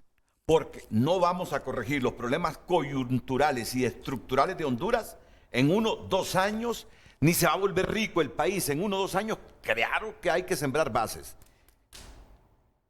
para que el país mejore, pero el asunto no lo vamos a resolver en 2 años. O sea que habrá migración, inmigración masiva. El asunto, como lo decía uno de ustedes, ¿cómo evitar que pasen esas tragedias en Guatemala y en México? Sobre todo en México. Sí. Tú lo decías, Bartolo, ¿cómo evitar ver una tragedia similar a la que hemos visto hace 48 horas en Ciudad Juárez? Sí, yo creo que aquí es importante y que los estados no están exentos porque conocen la realidad migratoria, ha faltado voluntad política. Hablamos siempre de una política migratoria basada en un enfoque no en la persona humana, sino que basamos una política migratoria basada en un enfoque de seguridad. Por eso hay planteamientos de que hay restricciones en todas las fronteras. Con esto no quiero decir que no se continúe así, ¿verdad? Porque cada país tiene sus particularidades para que usted pueda ingresar de manera documentada. Sin embargo, estas lecciones o estos aprendizajes de los saberes en el trabajo con las poblaciones migrantes nos están revelando que quien no gobierne, Renato, quien no gobierne, no ha existido hasta este momento acciones conjuntas con los estados. Yo a veces me pregunto, tenemos tantos embajadores en distintos países, continentes, ¿y por qué no empiezan a hacer también acciones de hacer vigilancia si existen oportunidades laborales para tener una migración ordenada, segura, ¿verdad? Pero ¿qué pasa? Estamos más allá del discurso. Pero como decía Bartolo, lamentablemente tenemos causas estructurales de décadas, de años, y que no las vamos a cambiar en 1 año, en 5 años. La gente, a pesar de estas tragedias que han estado ocurriendo y aquellas que no se visibilizan, las personas van a seguir migrando. ¿Por qué? Porque no encontramos todavía en el país un acceso. Yo me río cuando dicen tenemos acceso a la salud, acceso a la educación, pero ¿de qué acceso estamos hablando? Porque no todas las personas tenemos ese acceso. Quizás nosotros o la minoría de la población hondureña sí tiene acceso a la educación, sí tiene acceso a la salud. Y aquí yo creo que es también un tema bastante importante y toral, es la dificultad que nuestros compatriotas sufren en la ruta migratoria, donde no hay un acceso a la salud, no hay un acceso tampoco al debido proceso, porque en estos centros de detención no se le dice a la persona, mire, usted puede hacer una solicitud de asilo, o usted puede solicitar otro proceso para que no continúe la ruta migratoria, para así frenar un poquito estas realidades tan torrentosas que están pasando con muchos compatriotas de distintas nacionalidades. Ricardo. Yo quisiera, para incitar a la discusión, tenemos a la vuelta de la esquina una nueva relación con China. ¿Cómo eso va a cambiar la migración? Nadie se hace esa pregunta. No.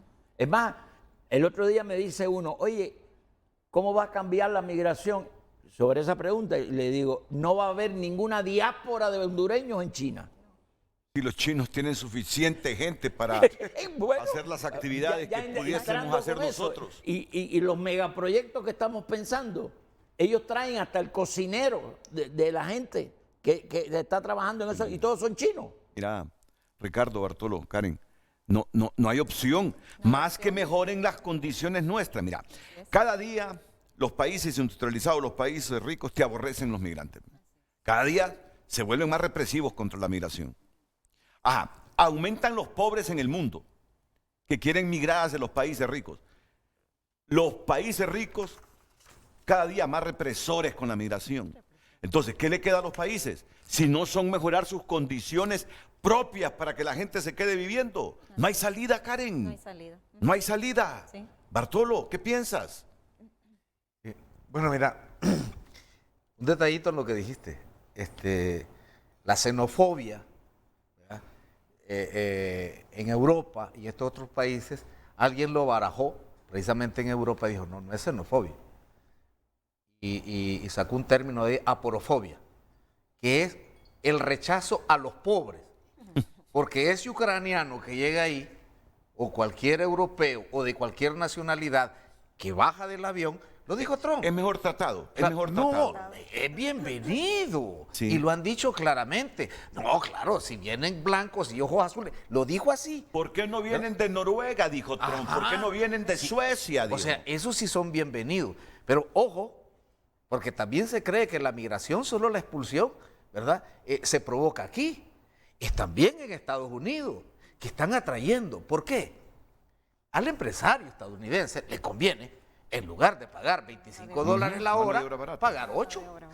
¿Ya? Y por eso tienen, nos estaba diciendo el compañero Puerta, esos millones que tienen tiempo de vivir allá, ya deberían de legalizarlo. No lo legalizan, porque al legalizarlo tiene que pagarle lo que le corresponde.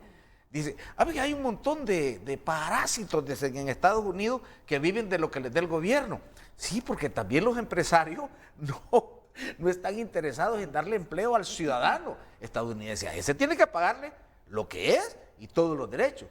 Al indocumentado le paga lo que le viene en gana y lo puede despedir ahora mismo. Si le cayó mal, le dice, ¿sabes qué?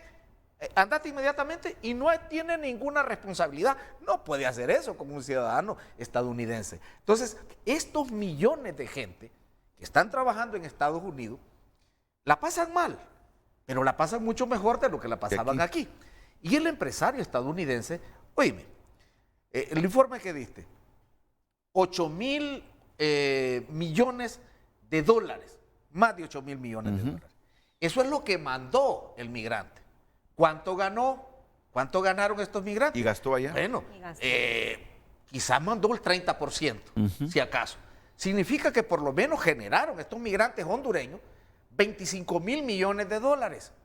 Y si le pagaron la mitad, quiere decir que los empresarios estadounidenses se ahorraron, solo con los migrantes hondureños, 25,000 millones de dólares. ¿Cuánto es la ayuda de Estados Unidos para Honduras? Dice, hay tanto que nos ayuda. ¿Cuánto es la ayuda? Y la inversión que nos anuncia, es que van a venir unos inversionistas. ¿Y cuánto van a invertir? 300 millones de dólares. ¿Qué es eso? ¿Qué es eso comparado con lo que se aprovecharon de la mano de obra nuestra allá en los Estados Unidos y lo que se aprovechan de la mano de obra nuestra aquí en nuestro territorio. Porque si allá pagan la mitad de lo que corresponde, oíme, aquí están pagando una 10ª parte. ¿Ya? Aquí el salario es miserable. Ahora mismo hay una empresa, Gildan, que es empresa canadiense, aquí en Honduras, tiene casi 20,000 empleados, paga salarios de hambre. Y cuando la gente quiere reclamar y no aguanta la sobreexplotación, los despide. Y si se quieren organizar, es peor. En Gildan, Río Nance, ahí despidieron gente por organizarse porque le aumentaron la revolución a la máquina. Y entonces hacen tejido. El hilo se reventaba más y el obrero tenía que ir a reconectar aquí y luego allá y estar 11 horas y media en ese agite. No es así nomás. Entonces, estas empresas sobreexplotadoras están provocando que la gente se vaya también. Queremos inversión, Renato. Queremos que vengan los chinos a invertir, ¿verdad? Pero no que vengan con la misma actitud de estas empresas que vienen a exprimir a los hondureños. Bueno, el compañero Puerta nos decía que no vienen a explotar porque ellos traen su gente, y a lo mejor es cierto, no lo conozco, pero en el caso de los japoneses, en el Progreso hicieron un puente, ¿verdad? Pegado al puente de la democracia. No, hombre, todos los topógrafos y toda la cosa ahí, los japoneses. Aquí en Tegucigalpa, ¿verdad? Y me decía uno que trabajaba ahí con el Estado en aquellos tiempos, dice, mire, a ese topógrafo, ¿sabe cuánto le pagan? $300, ¿verdad? Y yo, pero no le están pagando gran cosa. No, $300 al día. ¿Ah? Pero era japonés. Entonces ya vemos un montón de topógrafos buenos aquí en Honduras que podían contratarlo. Entonces esa cooperación es un mecanismo que tienen los países también, ¿verdad? Para activar y para darle chamba a sus empresas. Nos dejan la obra, pero ellos le generan el empleo a su gente y a sus empresas. En la cooperación hay que tener un ojo crítico sobre la misma. Esa cooperación que nos daba Taiwán, o sea, se va a Taiwán y nos genera un gran problema en Honduras. ¿Y qué tanta es la cantidad de empleo que nos generaba esa ayuda de Taiwán? Si mucho de lo que daban aquí en Honduras y en los otros países, ¿verdad? Cuando estuvieron en El Salvador, era para que se lo robaran. Directamente ya sabían que se lo iban a robar, pero no les importaba porque esos funcionarios iban a ser sus amigos y ellos lo que estaban comprando era amistad. Entonces, sea China, Taiwán, Estados Unidos o cualquier país del mundo, debemos de ser críticos con la cooperación y la inversión. Dos países en el mundo que tienen más inversión en China comunista: Estados Unidos y Alemania. Y resulta ser que ellos son los que invierten en China, en la empresa privada, porque China tiene un concepto de mercado abierto para la inversión extranjera. ¿Entiendes? Fíjate qué ironía o qué hipocresía. Ajá. Porque eso forma parte del doble estándar que tenemos. Yo estoy a favor de Taiwán, pero invierto en China lo que los chinos no invierten. Porque en estos momentos el capital extranjero es el que domina en la producción, entre comillas, capitalista socialista que tiene China. Ajá. Y si Estados Unidos promoviera la inversión aquí en Honduras de unos 5,000 millones de dólares, pero que genere empleo, porque de nada sirve que me instalen una planta de Microsoft donde van a emplear a 200 personas. Que sea el equivalente de lo que mandan en remesa, vaya. Así como mandan los hondureños, así invierten los gringos en Honduras. Nada más eso ya sería el doble de 8,000 millones, que Mira, es el informe que acaba de leer el Renato. La plática se volvió bien compleja, bien compleja. Y es que también estos países van a invertir en la medida que haya recurso humano capacitado, especializado. También. Y tú sabes que ahí tenemos una gran debilidad en Honduras. Mira, no queda más aquí. No queda más a partir de estas tragedias. ¿Me permitís hacer una denuncia con eso que estás diciendo, Sí. Renato? Yo soy del partido de gobierno, pero yo no me voy a callar las cosas que no me parecen. Desde octubre del año pasado, estamos intentando con un compañero de Colón hacer unos cursos de capacitación en electricidad. 3 cursos en Lloro y 2 cursos en Colón. Con el Infop no hemos podido. No hemos podido. Y están los muchachos ahí listos, esperando, conseguimos los locales, todo lo que nos han pedido hemos ido resolviendo. No hemos podido. O sea, ¿cuánto llevamos ya? 5 meses, casi 6 meses, para hacer unos cursos de electricidad. O sea, los muchachos quieren capacitarse. Es en Lloro, en Morazán, en Olanchito. No hemos podido. Entonces, hemos hablado 2 veces con el director de Infop, con el jefe personal, con el administrador, con el encargado de capacitación, con todo. Y no hemos podido hacer una capacitación. La gente sí estaría en disposición de capacitarse, pero no le estamos facilitando.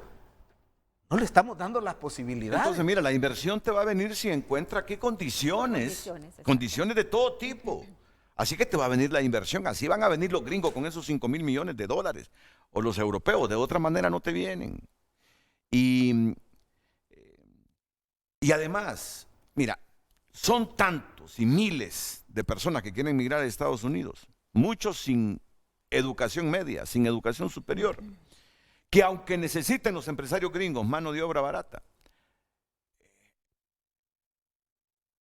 tampoco es que, como todo mundo quiere llegar ahí, van a haber suficientes oportunidades de empleo para todo mundo. Es imposible. Por eso es que regulan esa migración, esa mano de obra barata. No queda opción más, Ricardo, que mejorar el país. Exacto. Recomponer Honduras, crear condiciones para que la gente se quede aquí. Te voy a dar un dato que es estructural en la economía norteamericana. Todos los años la economía norteamericana crea suficientes empleos nuevos que demandan 1 millón de nuevos inmigrantes cada año para llenar eso, porque con la gente que está en Estados Unidos no se puede llenar las oportunidades de empleo que ese sistema crea. Me rebatiste todo lo que estoy diciendo entonces. Bueno, ¿y entonces qué hacemos? No, pero está bien. No, bienvenido el dato. No, pero la pregunta es, bueno, ¿esa cuota cómo se va a llenar el año que viene? Sí. Esa cuota cómo se va a llenar con los retornados que vienen aquí y se quedan 4 o 5 meses para repetir la experiencia del año que viene. Ahí es donde está la estrategia. Porque sí tenemos la capacidad para empezar, lo que no sabemos por dónde empezamos, con quién empezamos. Tenemos que empezar con la gente que tiene el problema. No hay de otra. Y la gente que tiene el problema son los retornados, los que ya tienen la experiencia de ir a Estados Unidos por varios años a trabajar. La gente que ya no quiere quedarse aquí viviendo, quiere estar en ese llevitrae que están, a ver si el empleador de Estados Unidos le ponen un capital para poner una empresa aquí que después tenga que ver con el mismo negocio que tiene el empleador en Estados Unidos. Entonces ahí ya empieza a enredarse el asunto de forma tal que todos ganemos con el problema que tenemos. ¿Ves? Renato, y aquí algo importante que dice Ricardo es también que existe una estigmatización por parte de las personas migrantes retornadas. ¿Por qué? Porque las empresas no contratan a personas retornadas. Entonces ahí también hay una variante. Sí. Recordemos que hay aproximadamente, el año pasado cerramos casi con 90,000 personas retornadas. Si bien es cierto, existen algunas organizaciones, instituciones del gobierno que tienen pequeños programas, y yo diría paliativos. ¿Por qué? Simbólicos. ¿Por qué? ¿Cuántas personas alcanzan? 120, 200.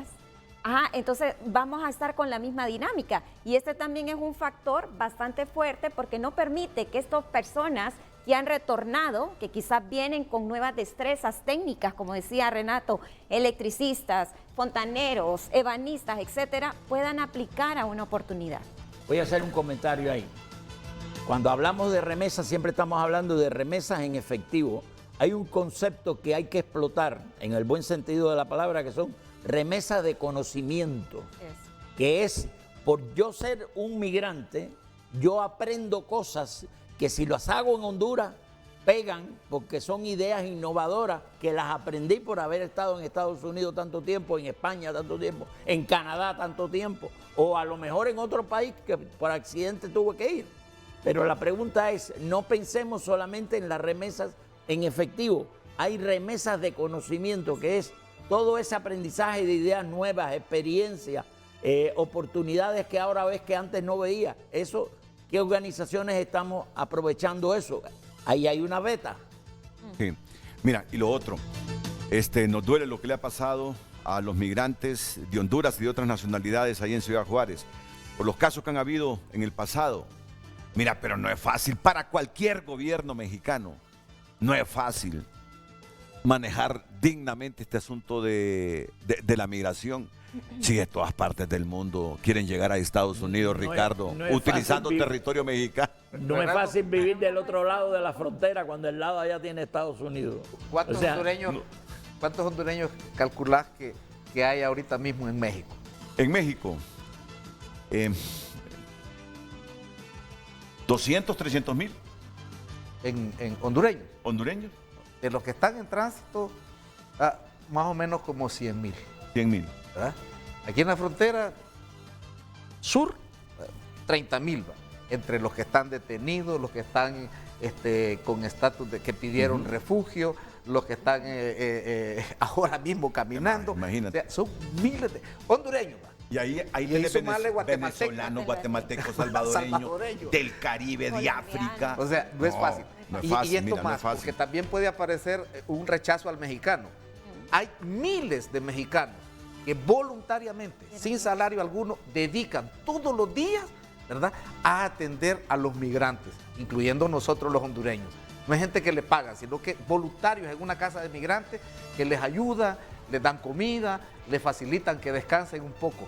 Voluntarios. Esto hay que agradecerlo también, porque si no van a decir, los mexicanos son unos malditos, miren cómo nos tratan. ¿Te imaginas el hervidero que sería México si no hubiese migración de mexicanos a Estados Unidos como la... Ahora, en esos centros, no aguantaría México. En esos centros de atención al migrante, ahí no existe la tragedia que sucedió ahora en México.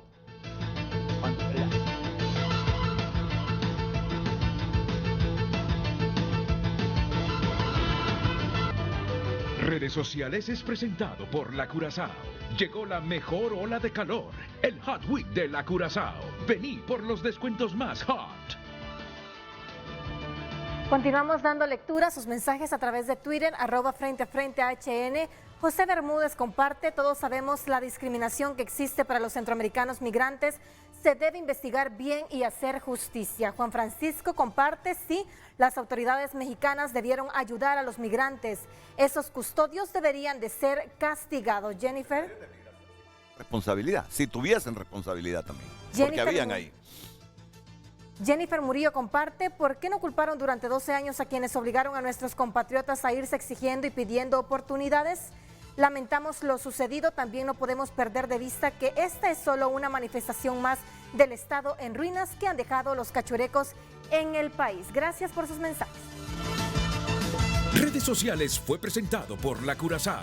Llegó la mejor ola de calor, el Hot Week de La Curazao. Vení por los descuentos más hot. Miren, ya no nos preocupemos por cómo vamos a tener el programa, porque solo hay 15 segundos para cada quien. Este es un mensaje telegráfico bien resumido y comienzo con Ricardo Puerta. No, tenemos que seguir discutiendo el tema porque no hay de otra. Las soluciones que teníamos ya no funcionan. Y las que funcionan es porque hay que reformar, reconceptualizar lo que se venía haciendo. Ricardo, desde ayer te estoy escuchando que requerimos, tanto Estados Unidos como estos países, una migración regulada. Una migración regulada. Si ellos necesitan 1 millón de empleos todos los años, pues dar una cuota mayor a estos países en función de que se vayan documentados a trabajar. El problema no es la cuota, el problema es que no hay una institucionalidad que responda a esa demanda. Así es. No te entiendo esa última frase. O sea, no es un problema de cuota, es un problema de que aquí las organizaciones que deben existir para encontrar candidatos que van a llenar esa cuota anual de 1 millón de nuevos inmigrantes cada año, esa institucionalidad no existe en Honduras para reclutar y satisfacer no esa demanda, ni siquiera el 20% de esa demanda. Ok, Bartolo. Bueno, yo para concluir, volviendo a lo de la tragedia, es que los hondureños, aún fuera de su territorio, siguen siendo una responsabilidad también del Estado hondureño. Sí. Por lo tanto, en cada consulado, así como hay posibilidades de hacer trámites, así debería haber un personal dedicado exclusivamente a atender las necesidades de los migrantes. Porque la tragedia, como lo dijimos al principio, es inmensa. es desde la gente que está enferma, la gente que está en indigencia, los que están presos, los que están cautivos, trabajando a la fuerza. Eso debe ser atendido desde los consulados, pero no por personal bajo el mando del cónsul, porque el cónsul lo pone a hacer cosas de oficina, sino directamente de la Oficina de Protección al Migrante de aquí. El Estado de Honduras es responsable por el bienestar de sus ciudadanos, aun cuando estén lejos del territorio, y eso debemos hacerlo en toda la ruta migratoria. Karen Valladares, unos 15, 20 segundos. Sí, yo solo aquí retomar y agradeciendo que está aquí el diputado Bartolo. Yo creo que es importante volver a generar una política migratoria humana. Creo que el país también carece de esa política y que es necesario volver a sentarnos, porque estas realidades migratorias no van a cambiar de la noche a la mañana. Necesitamos también, y es parte del plan de gobierno de la presidenta Xiomara, generar una política migratoria, generar más condiciones de empleo, generar más condiciones en el acceso a la educación, salud, y como ya lo decía el diputado Bartolo, eso también es una situación de Estado y que el gobierno como tal debe de responder a estas necesidades y particularidades específicas de los ciudadanos y ciudadanas. Gracias.